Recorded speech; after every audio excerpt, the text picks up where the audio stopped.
What if the seemingly glamorous life of Princess Diana was more than just a fairy tale? What if behind her tragic story were echoes of a brutal past? Buckle up, it's time for another historical mystery. Diana, the people's princess, was a global icon. Millions adored her, but her life story didn't start in the 20th century. Her roots went deeper, much deeper. You see, Diana's ancestry was deeply rooted in English nobility, going back to a time when power meant everything and the price of disloyalty was steep.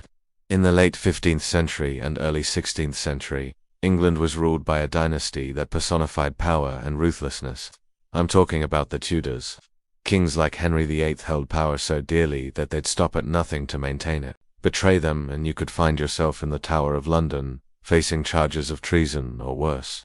Now imagine growing up in that era as a member of a lesser noble house like the Spencers. Life was a constant game of strategy. Marriages were less about love and more about alliances, protecting your interests, often at the expense of others. That was the Tudor way, and it was against this backdrop that the Spencer family thrived. They weren't kings or queens, but they played the game well, surviving and even prospering under the noses of England's most ruthless monarchs. Fast forward a few centuries and we find ourselves in the late 20th century. Diana Spencer enters the royal spotlight, marrying Prince Charles and capturing the world's attention. For a moment it seems like a fairy tale, but beneath the surface, her story is more complicated. You see, Diana wasn't just a normal girl who fell in love with a prince. She was carrying centuries of history with her. Her ancestors, the Spencers, had lived through the worst of Tudor England, witnessing firsthand the dangers of the crown. But let's go back to Diana's time.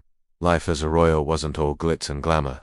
Behind the scenes it was a world of rigid rules and traditions. Diana, with her warm and down-to-earth nature, seemed out of place in some ways, yet she played her part brilliantly, becoming the people's princess.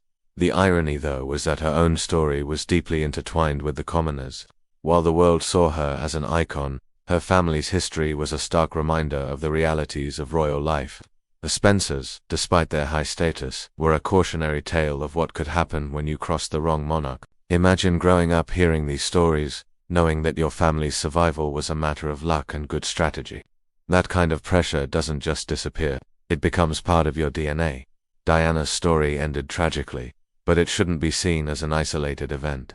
Her death was a culmination of the pressures and challenges that came with her title. She was not just a celebrity, she was a living, breathing link to centuries of royal intrigue and survival. And then there are the conspiracy theories, whispering that Diana's untimely demise was no accident, but a calculated move, orchestrated by forces that benefited from her silence. Some believe that powerful figures wanted to protect the monarchy from the scandals that Diana might reveal, keeping secrets buried that could shake the foundations of the crown. You see, Diana was different. She connected with people in a way that other royals didn't. She was genuine, warm, and honest. And that made her dangerous. Powerful people fear those who can expose their secrets because they represent the truth. Now, whether these conspiracy theories are true or not doesn't really matter. What matters is the impact Diana had. She was a threat to the status quo.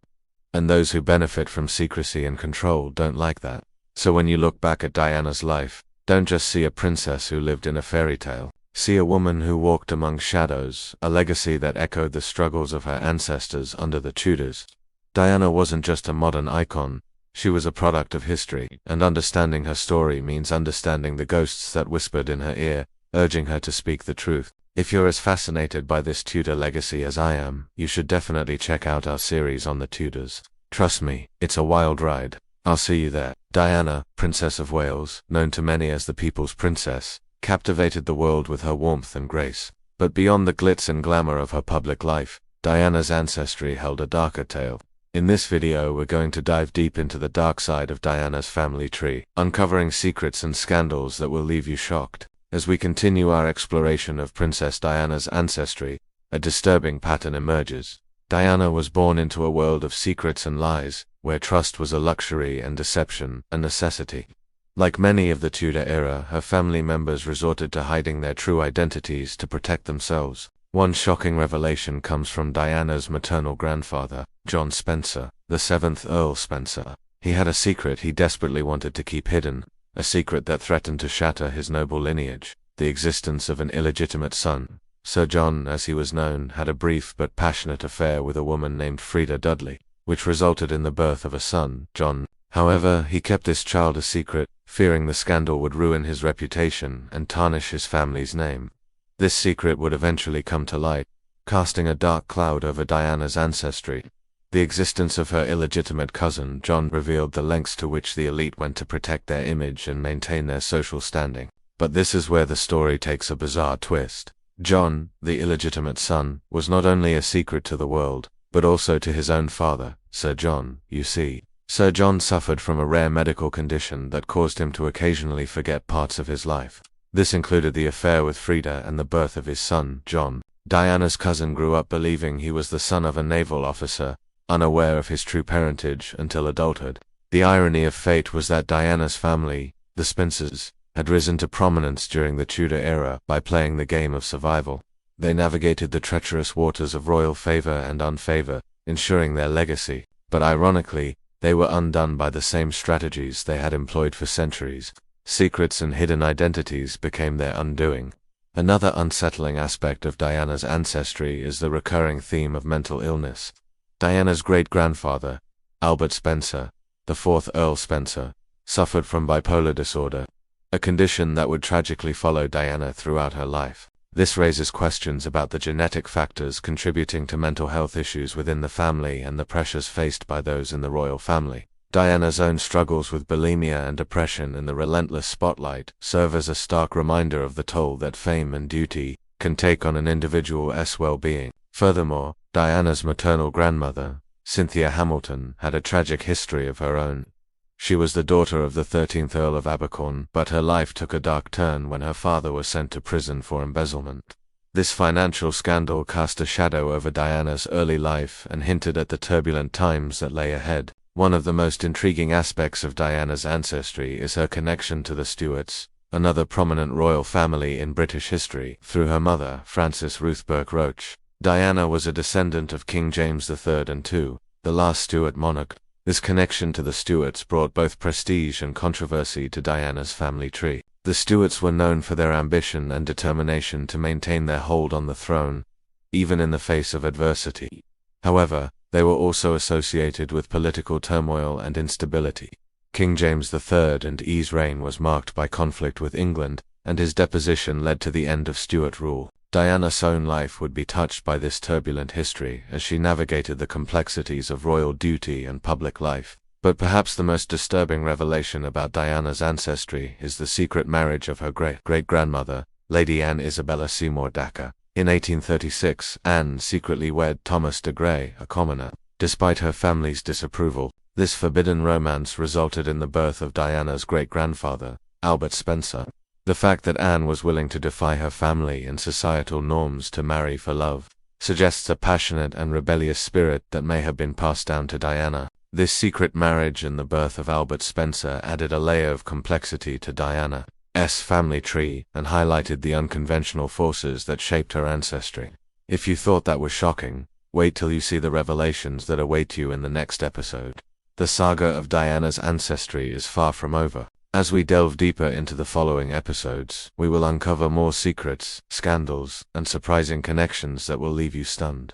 Make sure to subscribe so you don't miss out on the next gripping installment. Join us as we continue to explore the intricate web of Diana's family tree and discover the truth behind her fascinating ancestry. The brutal truth is this: the British monarchy has been built on blood, conquest, and carefully crafted narratives.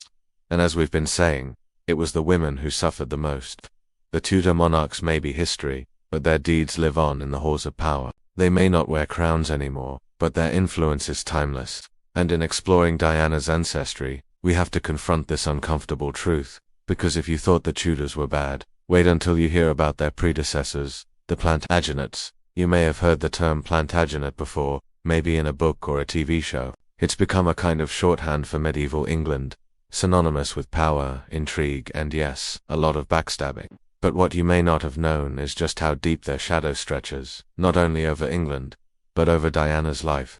See, when Henry Tudor took the throne, he didn't just change his last name to Windsor, he changed his entire family tree. Well, at least the official version of it. I'm talking about a royal makeover, a deliberate erasure of the past. You see, Henry Tudor was the first Tudor monarch, but he wasn't starting a dynasty, he was continuing one. His family name might have been Tudor, but his mother was Plantagenet, and that gave him a direct link to a lineage that stretched back to William the Conqueror. That's right, Diana's bloodline goes all the way back to 1066, the year William the Conqueror, a Norman duke, invaded England and claimed the throne. Now, this wasn't just a casual stroll in the park. It was a full-blown invasion, battles, sieges, plenty of bloodshed, and by the end of it, William had established what would become a dynasty, the Plantagenets. These folks ruled England for nearly 400 years, and during that time, they cemented their power through marriages, land ownership, and yes, more battles. They expanded their territories, fought with the French, made a whole lot of enemies, and they did it all while keeping a tight grip on the throne. Now, fast forward to Diana's side of the family, the Spencers. Here's where things get interesting. The Spencers were closely tied to the royal family. They had produced a queen and held significant influence at court. And guess what? They, too, had roots in the Plantagenet dynasty. So here's what you need to understand. Diana wasn't just connected to the Plantagenets through her royal relatives. She also had a direct ancestral link to them through the Spencers. In other words, the blood of the Plantagenets flowed through her veins, making her a direct descendant of William the Conqueror himself, and here's why that matters. The Plantagenets weren't just some random medieval family. They were architects of power, cunning strategists, ruthless when needed. And they set the stage for centuries of royal intrigue, of shifting alliances and hidden agendas. It's no surprise that even today their influence is felt. The very foundations of power in England were shaped by the Plantagenets, and Diana, with her deep ties to them, found herself steeped in that legacy. It's a legacy that extends beyond bloodlines. It's woven into the fabric of history, a history often written in blood and conquest. And now we are going to dig deeper because Diana's connection to the Plantagenets is not just a historical footnote. It's a key to understanding the pressures, the expectations, and yes, the dangers that came with her royal life. So don't go anywhere, we are just getting started. The story of Diana's ancestry is a journey back to the very roots of royal England, to the times of William the Conqueror and the establishment of dynasties. And let me tell you, the road ahead is filled with surprises. As we uncover the layers of history, we'll see how each generation of Diana's ancestors played a part in shaping her destiny. So make sure to hit subscribe. Don't miss a single moment because every episode we bring you is just the beginning of the story. There's more to Diana's ancestry than meets the eye, and we are here to guide you through it all. Hereditary titles don't actually get passed down like this. When Henry VIII was born, he was the Prince of Wales, not the King of England. Back then, this was a title given to the heir apparent, the person first in line to the throne. Technically, Henry's father, Henry VII, held that title until he died. But Henry VIII started using it before he was officially king. He was born Prince Henry and was named Prince of Wales at age 11 months. Why did he do this? Well, back then you didn't have things like inheritance laws, you had traditions. It was assumed that Henry VIII would become king someday, but you never knew. Maybe he'd die young. Maybe someone else would take the throne first. You couldn't assume anything. So it wasn't really a title you got. It was a title you earned. Like, hey, if I die before my dad, I'm gonna be king. And if I have a son, he'll be Prince of Wales. But if I die after my dad and before my brother, my kid will be the Prince of Wales because he's my son and I was the Prince of Wales. Basically, it was a title you earned by being first in line to the throne. And it only lasted as long as you stayed first in line to the throne. You know, until someone else came along. So, now let me bring you up to speed on our girl Diana. Diana's dad, John Spencer, was the 8th Earl Spencer. The title technically goes to the eldest son, but since he was second in line, he used the subsidiary title Earl Spencer. In 1916, his father, the 7th Earl, died and he became the 8th Earl. Then in 1925, his elder brother, Albert, died and he became the Viscount Althorp. He never took the title, though. Instead, he kept using the title Earl Spencer to honor his father. Anyway, when Diana's mum, Frances Shand Kidd, married John Spencer, she became the Viscountess and later Countess of Althorp. But she also used the title Lady Spencer, because her husband always used the title Earl Spencer. Got it? Good, because it's important for our next segment. Now, the British peerage system works kind of like this. The highest rank is a duke, then a marquis, then an earl or count. Technically, these are all hereditary titles, meaning they go to the eldest son, but there's also this thing called courtesy titles. These are titles given to the wife of a nobleman. In this case, Frances Shand Kidd became a viscountess and later a countess. but she also used her husband's courtesy title, which made her Lady Spencer. So when Diana was born, her father was the Earl Spencer. Her mother was Lady Spencer, and she had an older sister named Sarah who would use the title Lady Sarah Spencer. Now, these titles might seem small, but they were important for two reasons. One, they were a sign of their status. In Britain, titles were a big deal. They showed where you stood in society and who you were related to. Two, they were also a way to keep track of who was related to whom. In a world without internet or cell phones, it was important to know who your family members were, so you had to put some effort into it. Alright, now it's time for the moment you've been waiting for. The truth about Princess Diana's real name. Was she really born Diana Spencer? No, not exactly. You see, when Diana was born, her parents weren't married. Well, not officially, anyway. They had a shotgun wedding 3 days after Diana was born, on July 1st, 1961, and that made Diana a legitimate Spencer's. But she still wasn't a princess. That part came when her father's brother, Albert, died and her father became the 8th Earl Spencer. Since Diana was the eldest daughter, she got the courtesy title of Lady Diana Spencer. Still not a princess, but pretty close.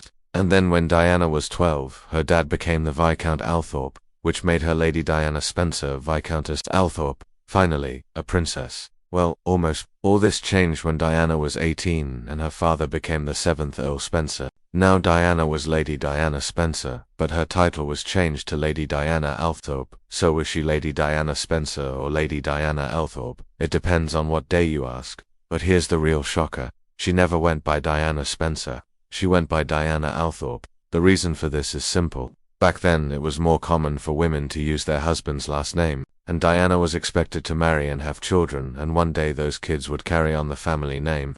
So even though she had the last name Spencer, she was known as Diana Althorp. Now, I know this is confusing, but remember, this is pre-internet, pre-cell phone, so if you didn't meet someone face to face, you wouldn't know much about them. All you had to go on was what they told you. And in Diana's case, that meant going by her mother's maiden name. And there you have it. Thanks for watching. Remember to like, share and subscribe for more historical tales. Until next time, stay classy, or at least try. Diana's story is not just a fairy tale cut short. It's a tapestry woven with threads of sacrifice, solitude, and a haunting legacy of tragedy that runs deeper than blood. Her life reads like a continuation of the tales that unfolded in the halls of the Tudor dynasty. When you peel back the layers of her ancestry, you encounter a lineage of royal women who were sacrificed to preserve power. Anne Boleyn, Catherine Howard, Lady Jane Grey, each name a silent echo of the challenges faced by Diana centuries before. These women, like Diana, were confined within the gilded cages of royalty, their lives dictated by duty and their choices limited by societal norms. Yet the parallels between Diana and her Tudor foremothers go beyond the confines of palace walls. Each of them navigated treacherous waters, treading carefully to avoid the pitfalls of power. Diana, with her warm smile and innate empathy, managed to capture the hearts of millions. But this very approachability became a vulnerability, magnifying the public's scrutiny and turning the smallest misstep into a spectacle. Similarly, Anne Boleyn, with her intelligence and charm, captivated King Henry VIII. Yet this very allure made her a target, leading to her tragic demise on the executioner's block. Catherine Howard, too initially favored for her youth and beauty, met a grim fate, accused and convicted for a betrayal that was likely a product of her desperate attempt to reclaim some semblance of freedom within the stifling confines of the royal court. Like Diana, she sought solace in friendship, but those loyalties were tested as whispers of scandal grew into roars. Lady Jane Grey, on the other hand, was thrust into the center of a power struggle, her very existence a threat to Queen Elizabeth I's claim to the throne. Her story, a chilling reminder of the ruthlessness with which the Tudor dynasty protected its power. Each of these women, trapped in a labyrinth of royal obligation, had their lives irrevocably altered by forces beyond their control. They're not just names in a family tree, they're echoes resonating across the corridors of time. Their sacrifices, their struggles, their fates, a haunting prelude to Diana's own journey. But the similarities don't end at the sacrifices made by these royal women. The men in Diana's life, too, reflect the turbulent dynamics that defined the Tudor era. Henry VIII, the man who set the ball rolling, whose desire for a male heir led to the unraveling of his dynasty. Charles, the shy and awkward teenager, thrust into the role of king, mirroring the uncertain steps of Edward VI, a child king, ill-equipped to handle the complexities of the crown. And then there's James, consumed by his own demons, a tragic parallel to the troubled reigns of Mary, Queen of Scots, and her son, James, the first and the last. These men, like their predecessors, were products of a system that valued bloodlines over capabilities, a legacy of entitlement and misplaced priorities that Diana, too, was forced to confront. Theirs is a tale as old as time, a tale of unchecked privilege and the corrosive effects of absolute power. In the grand narrative of the British monarchy, Diana's story unfolds as a continuation of the Tudor saga, a saga marked by ambition, intrigue, and an unsettling undercurrent of tragedy. To understand Diana's story is to delve into this rich tapestry of history, to recognize the echoes of the past in her struggles and triumphs. It's a reminder that history is not just a collection of dates and events, but a living, breathing entity that shapes our present in ways we often fail to recognize. If you've delved this far into Diana's tale, you've probably realized that her story is deeply entwined with the fates of those who came before her. If you want to uncover more such hidden connections, if you're eager to explore the annals of history for more such captivating insights, we invite you to subscribe to our channel. Together, let us embark on this enlightening journey where every episode promises to unveil a new facet of the past. Because history is not just about kings and queens, it's about the stories that connect us all.